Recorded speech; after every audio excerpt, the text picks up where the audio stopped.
Друзья, всем привет! Я рад вас приветствовать на канале Арчера. И сегодня мы отправимся с вами в 10 каток PvP режима. На ваших экранах сет, которым я отправляюсь в PvP. Я считаю, что этот сет один из самых лучших, который можно использовать в PvP. Сильван отличный герой, он идеально подходит для PvP режима, потому что у него есть стихии, которые очень сильно бьют. Итак, первая катка у нас против кота. Если вы видите у себя какое-то улучшение стихий или какую-то стихию, то обязательно берите ее. В случае Сильвана он может брать только улучшение стихии и взрыв стихий. Я также беру кровожадность, потому что кровожадность тоже очень сильно помогает. Хотя у Сильвана есть своя встроенная кровожадность, но дополнительная, как вы понимаете, подходит. Почему я играю с пилой, ребят? Пила очень быстрое оружие. Моя цель, самая большая, попадать в противника. И как только я в него попадаю, его сразу начинают бить стихии. Вы видите, первая катка, вообще никаких проблем не было с котом. И это первая победа в сегодняшнем 10 игр в PvP режиме. Давайте двигаться дальше. Следующую катку ищем. Посмотрим, какой противник на этот раз нам попадется. Возможно, это будет обратно кот. Да, ребят, обратно кот. Не знаю, тот же или нет. Что у нас здесь по скиллам? Обязательно берите щит. Щит очень вам помогает, если вы играете в PvP. Также я беру скорость атаки, ну и аура крит урона. Соответственно, когда аура срабатывает, вы становитесь намного сильнее, и криты вылетают просто на ура. Это, по-моему, другой кот, но он какой-то очень-очень странный. Вы видите, пока он стоял, я нанес ему кучу дымага, и, соответственно, это еще одна победа. Двигаемся дальше, ищем третьего противника, и давайте я буду рассказывать дальше по своему обмундированию. Почему я беру золотой нагрудник мифической градации? Этот нагрудник является самым лучшим нагрудником в игре, но только тогда, когда вы его переводите на миф. До мифа он, в принципе, неплохой. Он дает защиту от урона плюс 5%. Также он дает дополнительный урон огнем. Соответственно, для Сильвана это вообще сказка. Против меня также Сильван. Смотрите, он тоже с пилой, прячется от меня. Хотя нет, идет в упор, потому что у него есть круги. Но, ребятки, я его пока перебиваю. Достаточно напряжная катка получается. Сильван тоже сильный. Он тоже знает некие лайфхаки в игре. Но я его перебиваю, и это, скорее всего, будет, ребятки, еще одна победа. Да, остается пару тычек ему. Да, это еще одна победа. Превосходно. Ник этого игрока Диссани. Но окей, это еще одна победа. Двигаемся дальше и смотрим, кто же нам попадется следующий из противников. Я люблю играть против котов и в то же время не люблю играть, потому что у них котята вылетают, и это очень-очень больно. Здесь по скиллам обязательно берите карлика. Карлик очень сильно помогает в этом деле. Кровожадность, как обычно. Ну и мечи. Мечи тоже очень помогают вам в PvP режиме. Что-то странное, какой-то противник стоит, не хочет заходить. Давайте посмотрим, что будет дальше. Может, он все-таки решит зайти в катку, и я его благополучно, надеюсь, выиграю. Да, он заходит в катку, супер. Смотрим, что здесь получается. У него копье, по-моему, я с ним уже играл. И на этот раз он двигается немножечко лучше, но все равно он часто застывает на одном месте, целясь у меня. Но я его все равно выиграю. Двигаемся дальше. Теперь поговорим немножко о медальоне. Почему я предпочитаю брать медальон кровожадности.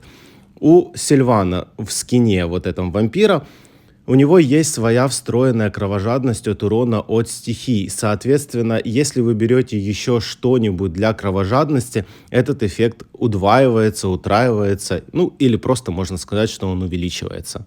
Соответственно, если у вас больше кровожадность, то вероятность того, что вы выиграете игру, в принципе, стопроцентная. Тем более вы можете покрутить руны, и в рунах вам также может выпасть увеличение кровожадности, там сила кровожадности, эффект и так далее. То есть это тоже очень круто, если у вас есть медальон кровожадности, тоже обязательно его используйте, он также вам будет помогать. Двигаемся дальше и переходим постепенно к кольцу нетопыря. Кольцо нетопыря после попадания в противника также вам дает эффект кровожадности. Соответственно, вы также можете хилиться. То есть вы теперь можете представить, что вот эти все эффекты, которые есть, если вы берете кровожадность, плюс у Сильвана есть своя кровожадность, плюс от кольца, плюс медальон, То есть это вам очень сильно помогает для того, чтобы выиграть очередную катку. Следующий противник у нас Сильван с луком. Сейчас очень много Сильванов попадается. Уже как бы эра Офелии прошла. Но видите, пила немножко лучше. Почему?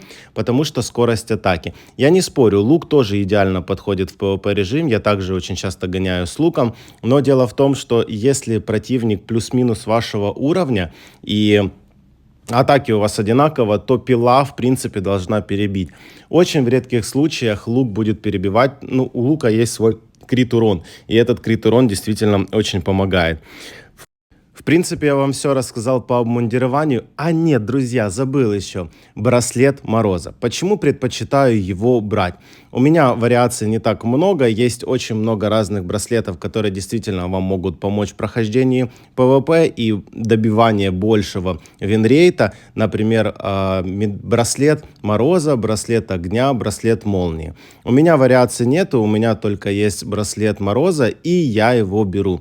Какой в нем плюс? Во-первых, он замораживает после того, как вы попадаете в своего противника. Это тоже очень классно. Он застывает буквально на 1 секунду из-за того, что у пилы очень быстрый полет снаряда, и она очень хорошо атакует, вы сможете нанести больше урона. Также у этого браслета есть крит урон плюс 15%. Ну, сами подумайте, крит это очень круто. Ну и, соответственно, вот этот вот весь сет вам очень сильно помогает. Еще пару слов можно сказать, в принципе, про книгу, которую я беру. Это книга просветления. Я ее беру из-за того, что у нее присутствует эффект плюс 5% защиты от снарядов, и это тоже очень и очень помогает. Пока все катки я выигрываю, осталось 3 катки сегодня провести. Наверное, вы сейчас зададитесь вопросом, а почему ты играешь по 40, а не по 100? Тут все достаточно просто. Когда я играю по 100, мне дают оверов противников. Соответственно, если я хожу сейчас, у меня 60 тысяч атаки, то мне чаще всего по 100 дают противников, у которых 80, а то и 90 тысяч атаки. Соответственно, я очень часто проигрываю, и это не имеет никакого смысла. На чем заточено PvP? На том, чтобы вы выигрывали больше игр и зарабатывали кристаллы для дальнейшей траты. Я понимаю, что если я выиграю 10 игр по 100, я заработаю 500 кристаллов. Но, ребятки, когда я играю по 40, я могу заработать 250 кристаллов. И противников ищет намного проще, когда ты играешь по 40. По 100 очень тяжело сейчас, и я бы вам советовал всем идти играть по 40, если вы хотите все-таки какое-то количество кристаллов выигрывать, ну и при этом, чтобы у вас в рейтинге вы поднимались выше и выше. Странно, нам попадается Офелия уже вторую игру. По скиллам вы видите, какие я беру. Тоже морозные круги беру. Вдруг Офелия будет подбегать ко мне в упор. Это тоже мне должно помочь. Она играет с копьем.